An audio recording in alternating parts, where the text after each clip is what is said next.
headlines of this hour on VTV News.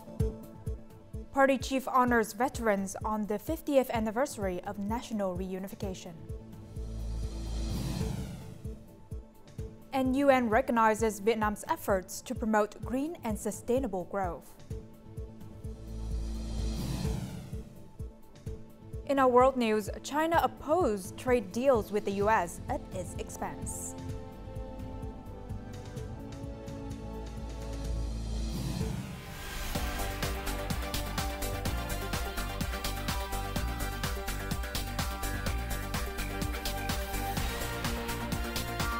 Broadcasting from Hanoi, the capital of Vietnam.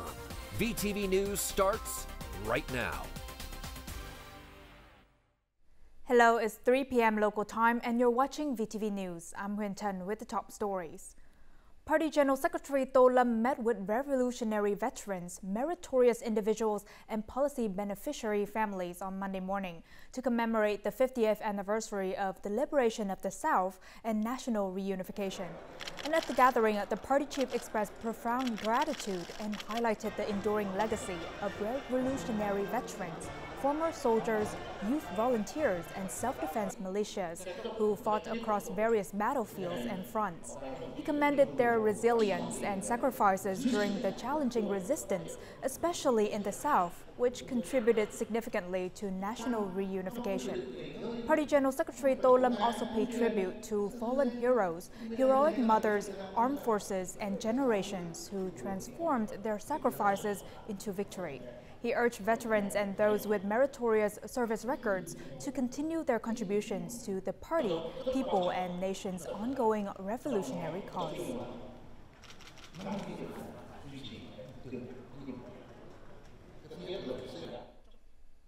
Also on Monday, Prime Minister Phạm Minh Chính and the National Assembly delegation from Cần Thơ City met with representatives from local businesses, business associations, and entrepreneurs ahead of the 9th National Assembly session. The attendees praised this year's socio-economic achievements, which have outpaced 2024 figures in most areas. They also raised concerns about credit access, preferential loans, and policies related to industrial parks and social housing development. And in response, Prime Minister Phạm Minh Chính encouraged businesses and entrepreneurs to continue embracing the bold, rapid approach of the historic Ho Chi Minh campaign to drive business and national development. Regarding the U.S. tariff issue, the Prime Minister assured that the government is implementing proactive measures based on balanced interest and risk sharing. Additionally, he revealed that the government is working on measures to improve access to capital and will present policies for social housing development at the upcoming National Assembly session.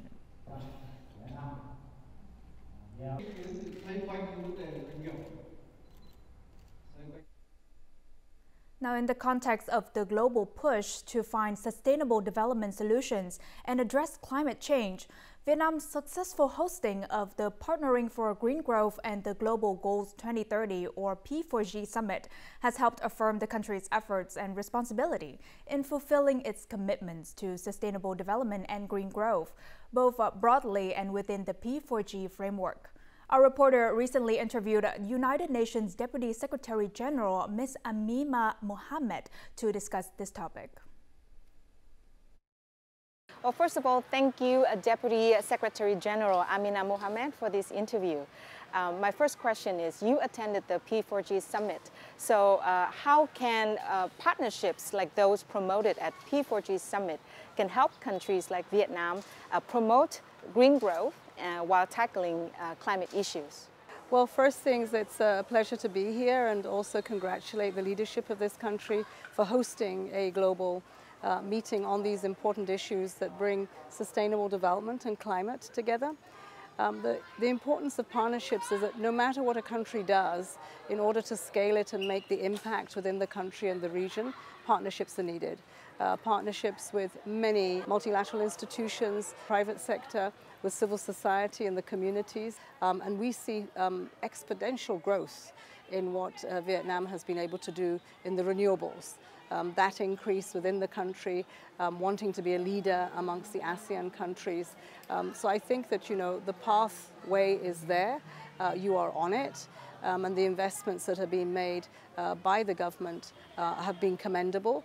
What we do need is what you talked about first, the partnerships to see the finance in order to move faster out of the fossil fuel base into renewables.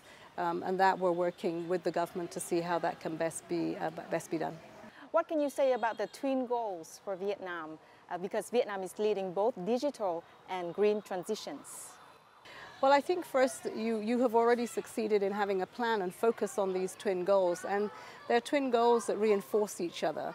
So when you see that you're looking at a green growth through industries, connecting that with connectivity and the new technology, AI, this is for the future of young people. We're in this garden of literacy, the temple of literacy. Education, the skill sets will be important for that. That's a challenge because you have to get to everyone with the relevant skill sets that are needed to meet the job market of today and of course of tomorrow. What can you say about the partnership between the UN and Vietnam in the time ahead? Well, I think that, part of the success story of Vietnam has been that the UN has accompanied Vietnam in that success. You've also been a strong voice for multilateralism, for the SDGs, for the climate agenda in the General Assembly, in many of the fora that we have gathered. I think we can do more to talk about the governance and human rights, which must be at the fore and at the core of our agendas.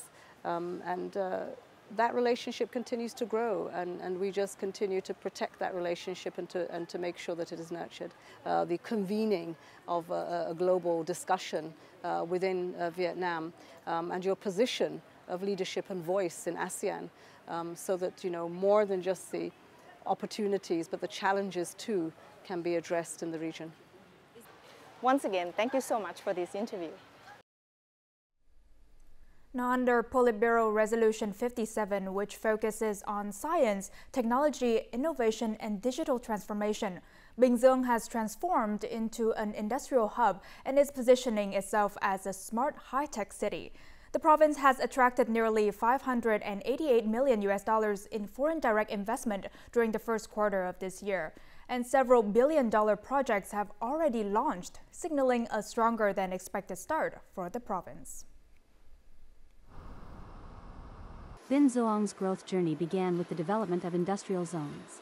The province has evolved beyond basic manufacturing, upgrading its investment ecosystem, infrastructure, and services while focusing on high-tech sectors such as semiconductors.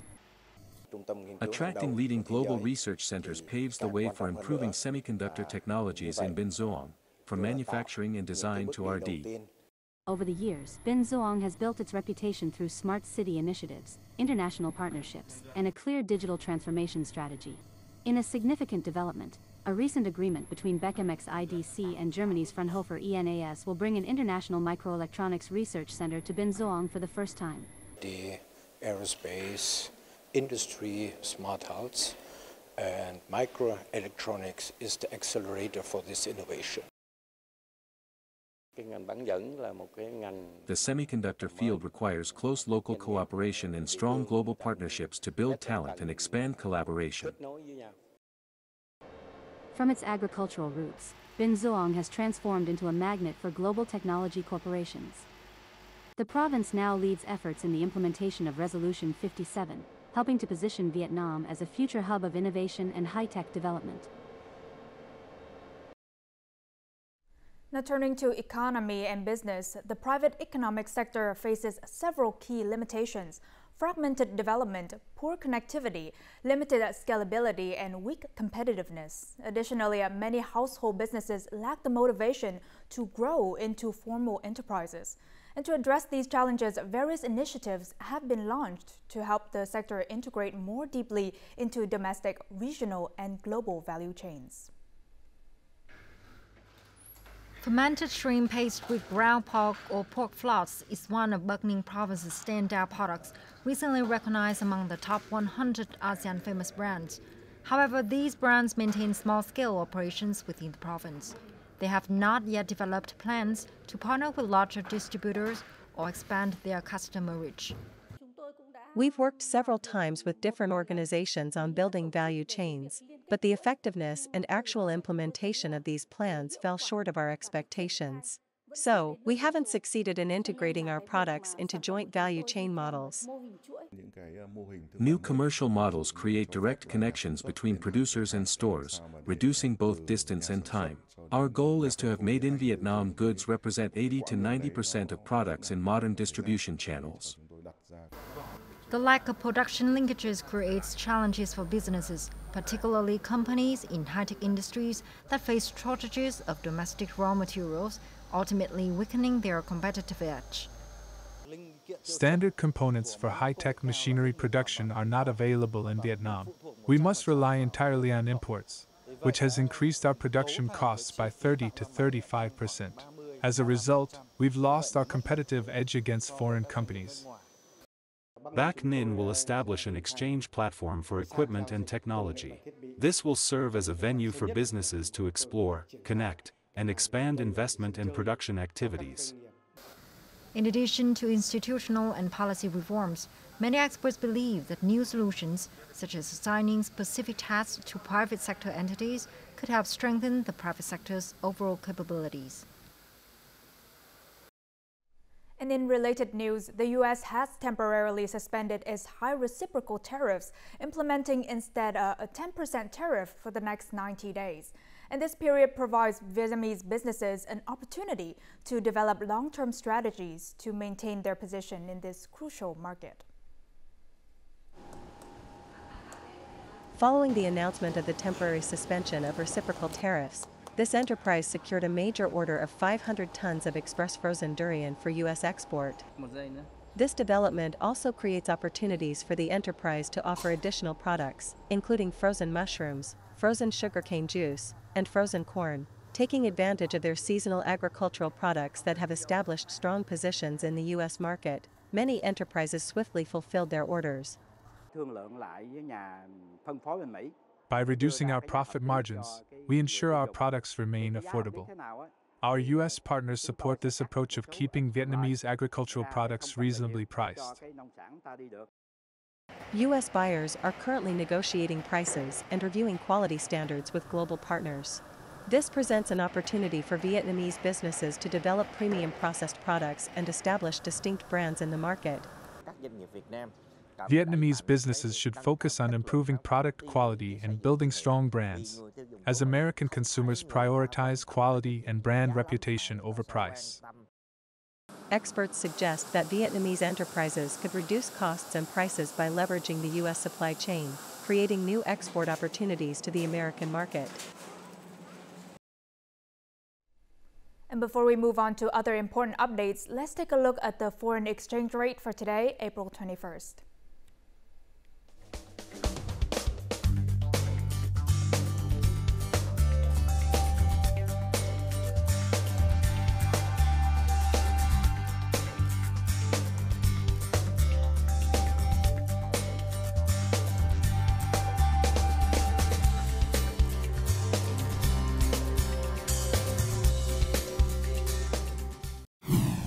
Coming up next on VTV News. Quảng Bình draws major investment to unlock tourism potential. And party chief attends art program celebrating 50th anniversary of national reunification. Welcome back to VTV News. Now, construction began Sunday on passenger terminal T2 at Đồng Hới Airport in Quảng Bình Province. And this terminal is one of more than 80 key projects celebrating the 50th anniversary of National Reunification Day. Now, upon completion, the terminal will serve 3 million passengers annually, 6 times the current capacity. The new terminal, along with a series of projects from strategic investor, is expected to drive a breakthrough in Quảng Bing's tourism sector. After being suspended for more than a year, this project has resumed construction thanks to the province's efforts to streamline business procedures. By the end of this year, the area is expected to feature a high-class tourism complex with luxury accommodations, a golf course, and an entertainment zone. As for this hot spring project, it was transferred to a new investor after the previous contract was revoked. Under new management, the onsen resort has successfully unlocked the area's tourism potential. The province's decision to change investors is completely correct. It helps create tourism products that meet the expectations of the province. Determined to attract large investors, Guangbin has just signed a cooperation agreement to develop tourism with Sun Group, promising to open up world-class tourism ecosystems in mountainous and coastal areas. We are submitting a proposal to the Provincial People's Council for the highest possible investor incentives. We also aim to streamline administrative procedures for land use, forest management, and site clearance. For major projects, the province will establish a steering committee to ensure enterprises complete their projects on schedule. The region boasts unique natural advantages, including 116 kilometers of coastline, numerous historical sites, and over 400 magnificent caves, among them the Phong Nha Kẻ Bàng World Natural Heritage Site, Sơn Đông Cave, and Thiên Đường Cave. We have visited beaches, caves, and forests. Everything was kept very pristine. This is a different experience for me. We really enjoyed this place. With its dynamic transportation projects and strategic investors, Guangbin Province expects to welcome 10 million visitors annually in the near future. The region is poised to become one of Vietnam's premier tourist destinations. And in other local news, Ho Chi Minh City has successfully met its goal of eliminating all temporary and dilapidated homes by April 30th. And over 1,200 such homes have been rebuilt or repaired. This initiative is part of the city's program to celebrate the 50th anniversary of the liberation of the South and national reunification. The city's authorities have also allocated more than $7.7 million this year to support the removal of temporary homes in other provinces, including Cà Mau, Kon Tum, Bến Tre, and Lào Cai provinces. Also in Ho Chi Minh City, Party General Secretary To Lam attended an art program themed The Country Filled with Joy on Sunday night. The event was part of the celebrations marking the 50th anniversary of the liberation of the South and national reunification. The program comprised 3 chapters: the aspiration to reunify, the aspiration to grow, and the aspiration to become great. Structured as historical epics, the performances recreated the nation's heroic journey while affirming the significance of the Great Spring Victory of 1975. The show highlighted the leadership of the party, President Ho Chi Minh, and the courage of the army and people. The art program also served as a tribute, expressing deep gratitude to the generations of soldiers and compatriots who fought and sacrificed for the peace we enjoy today.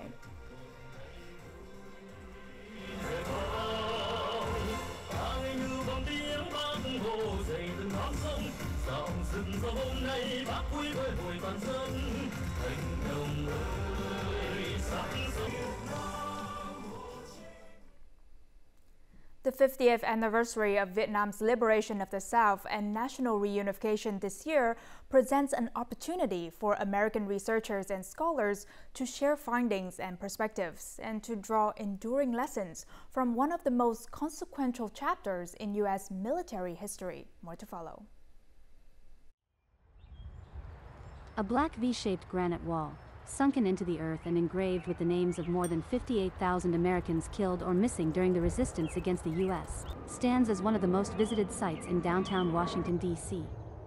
According to Andrew Welsdang, senior fellow at the United States Institute of Peace, U.S. administrations have repeatedly acknowledged that sending American troops to Vietnam was a mistake, and important lessons have been learned.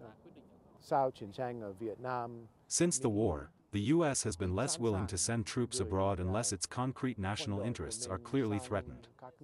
I believe that's a sound lesson. Military action should not be taken without clear goals or benchmarks for success. In Vietnam, such objectives were never clearly defined.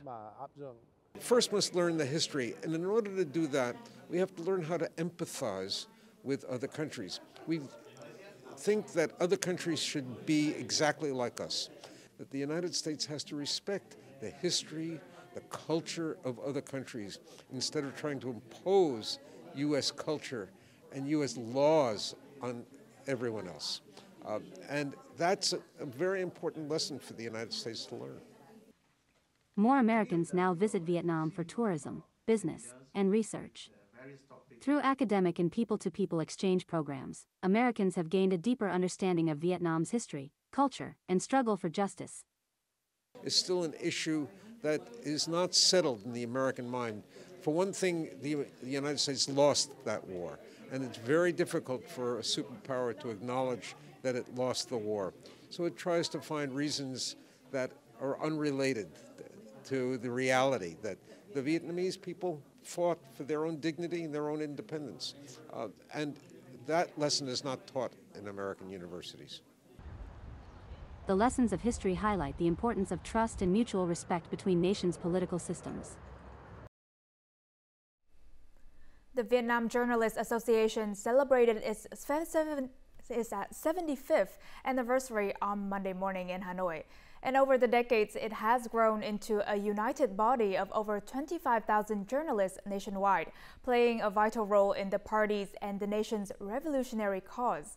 And founded on April 21, 1950 in Định Hóa District, Thái Nguyên Province, the association was originally named the Association of Vietnamese Journalists. It held its first congress under the leadership of Party General Secretary Trường Trinh, and since then it has championed journalism's role in rallying public support during critical moments, including the historic 1954 Điện Biên Phủ victory. Today, the association stands as a pioneering force in media, shaping public opinion and defending the party's ideological foundation.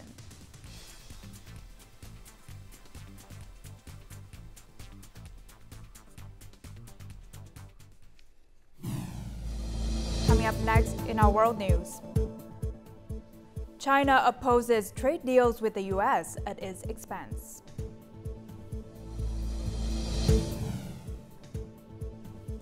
And U.S. Vice President begins four-day visit to India.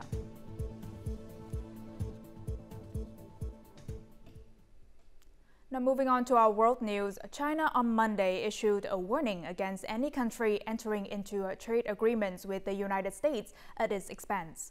A spokesperson from China's Ministry of Commerce said that China respects the right of all countries to address economic and trade differences with the U.S. through consultations conducted on an equal footing.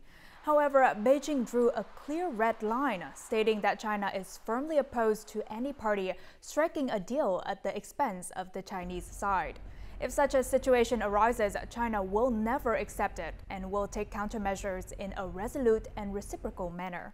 The statement from China's Ministry of Commerce comes amid reports that U.S. President Trump's administration is encouraging U.S. allies to curb economic ties with Beijing in exchange for tariff relief. U.S. Vice President J.D. Vance began a four-day visit to India on Monday, and this is his first visit to India since assuming office in the Trump administration. The visit's focus is to promote trade, defense, and clean energy cooperation between the two countries. And it comes as the U.S. has just announced a 90-day pause on tariffs on India, while India has reduced some of its own tariffs and signaled a willingness to make further cuts to ease tensions with Washington. Currently, a bilateral trade turnover between the two countries has reached $190 billion, with the two sides aiming to reach $500 billion in the future. Vice President J.D. Vance's visit is also seen as laying the groundwork for Trump's visit to the country later in the year for the Quad Leaders Summit, which includes India, Australia, Japan, and the U.S. The New York Times on Sunday revealed that U.S. Defense Secretary Pete Hegseth is suspected of sharing plans to strike Houthi forces in Yemen in March in a private chat group with his wife, brother, and personal lawyer. And according to unnamed sources familiar with the chat who spoke to the New York Times, Hegseth sent the private group of his personal associates some of the same information, including the flight schedules for the FA-18 Hornets that would strike Houthi rebel targets in Yemen that he also shared with another signal group of top officials that was created by National Security Advisor Mike Waltz. And this revelation of a second signal chat group containing classified military information has intensified concerns about Hegseth's compliance with national security protocols.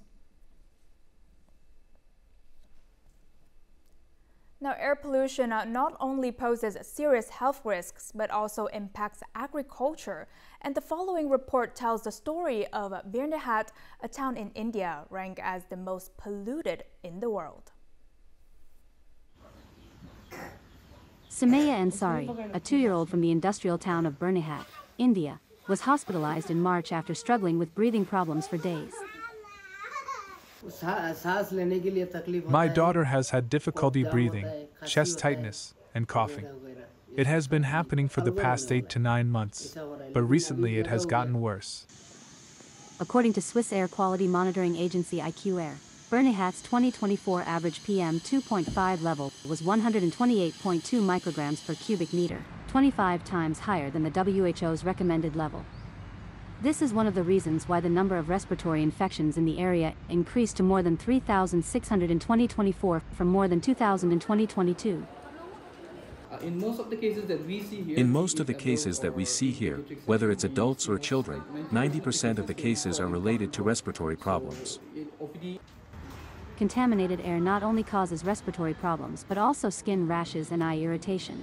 Not only that, poor air quality limits many daily activities and damages crops.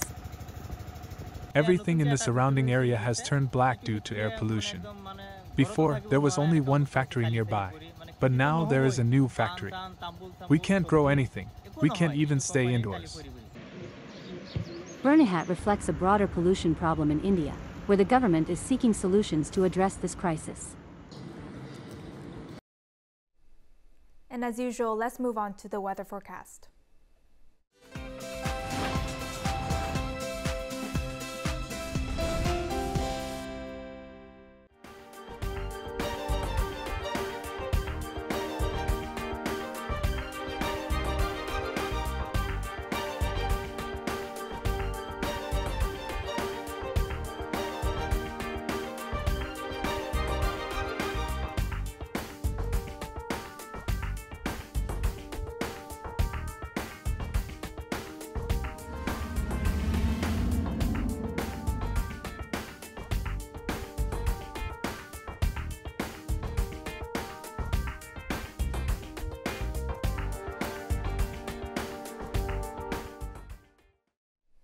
And that's all the news we have for this hour.